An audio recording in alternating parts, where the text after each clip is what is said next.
Bakit daw po nangyari na kung saan nagkaroon ng kapahamakan doon sana na mayroong masayang pangyayari ay nagkaroon na mayroong namatay? Dahil sabi ni David, sapagkat ng una ay hindi tayo kumonsulta, hindi tayo nagtanong sa Panginoon kung paano ang tamang kaparaanan na gagawin ang mga bagay na ito. Ano pong dahilan?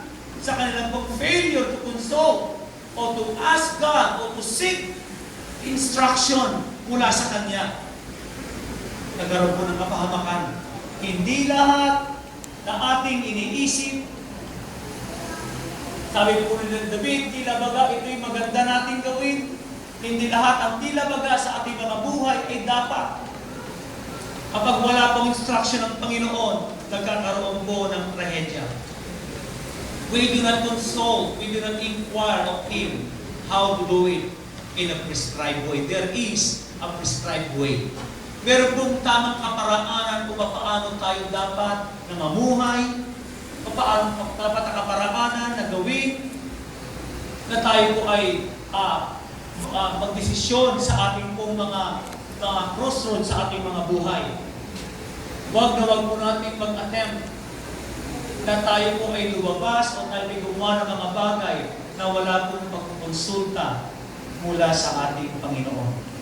Ano pong sinabi po ng mga talata ng Proverbs chapter 3? Ito po'y familiar sa atin in verse 4 o verse 5 and 6. Ito po'y familiar sa atin. Tayo po na rin ano? Trust in the Lord with all your and what? Lean not on And lean not on your own understanding, in verse 6.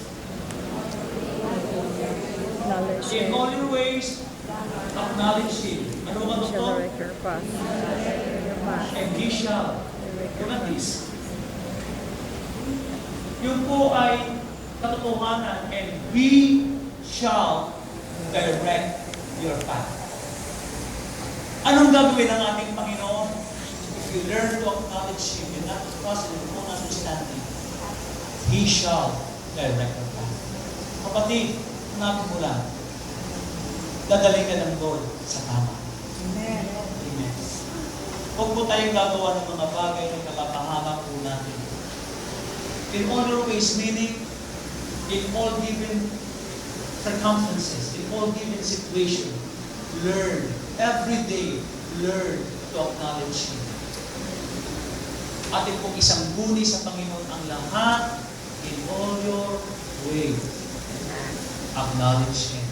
Sa lahat ng ating mga kaparaanan, atin pong acknowledge ang ating Panginoon. Let us inquire of Him.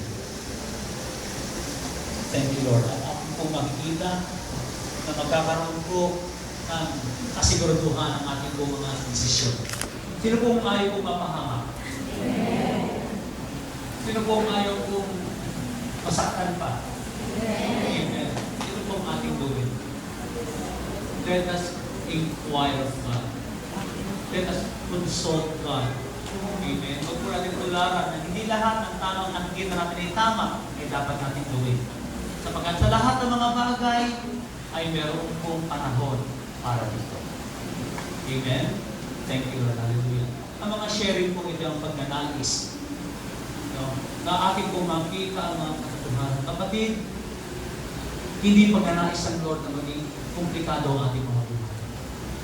Magpakailan pa man ay hindi niya ninais ito para sa atin. Ang kanyang pagnanais sa atin ay matiwasay at magaang na buhay. At nagpapabigat lang po ng ating buhay. Sino may gagawa? Sino po, bakit po kinalaya si Adan at si Eva? Sino may gagawa? Ang sabi ni Adan, yung babae. Ang sabi ni Adan, sabi naman ng babae, yung ahas. Kawawang ahas, wala nang maituro. Ang nakalimutan nila simula pa lamang nang sila hanapin ng Diyos. Adan! Eva, nasan kayo? Sila'y nagtago. Bakit po? Sila'y nahihiya. Sapagkat ang iniintay lamang ng ating Panginoon, simply, si Adan. Tanggapin niya na siya nagkamali. Pero nung ginawa nila, simula na kung magtuturo. Amen. Pero sa ating pong mga buhay, Kaya po sila pinalayas. Pero praise God, ang hardin po para sa atin, kinarihan. Amen. Pwede po tayo mabuhay na kung saan ay magaan, matiwasay, masayang buhay. Sino ang gusto ng ganung klaseng buhay? Amen. Masaya. Amen. Masaya. Matiwasay na buhay. Amen. Hallelujah. We will continue this. Meron pong apat. Next po yan. Shall we all bow down our heads?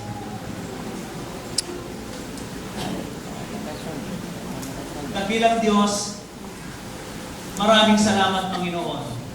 Gana yung pinangako, Panginoon God, na ang paanyaya kung sino man ang napapagod at napapagal, sila ay lumapit lamang sa iyo. At ikaw ang siya magbibigay ng kapahingahan. Panginoon, sa umaga pong ito, hindi po namin pang kinakailangan na ipagsabi, Panginoon, ang aming mga nadadaanan o aming mga sitwasyon sa aming mga buhay. Ikaw ang aming Diyos, iyong nalalaman lahat ng mga ito. At Lord, bilang tugon sa iyong panawagan na ito, kami tumutugon, Panginoon o God, sa iyong panawagan. Sa mamagitan, Panginoon, na aming pagpili na lumapit sa iyo. At aming Lord o God, hinihingi na patuloy mo kami, Panginoon, nagagabayan, Panginoon. At kami yung tuturuan patuloy, Panginoon o God. Lord, with this, Lord o God, sa iyong mga salita, aming ninanais, Panginoon, ang buhay na iyong pagnanais para sa iyong mga anak.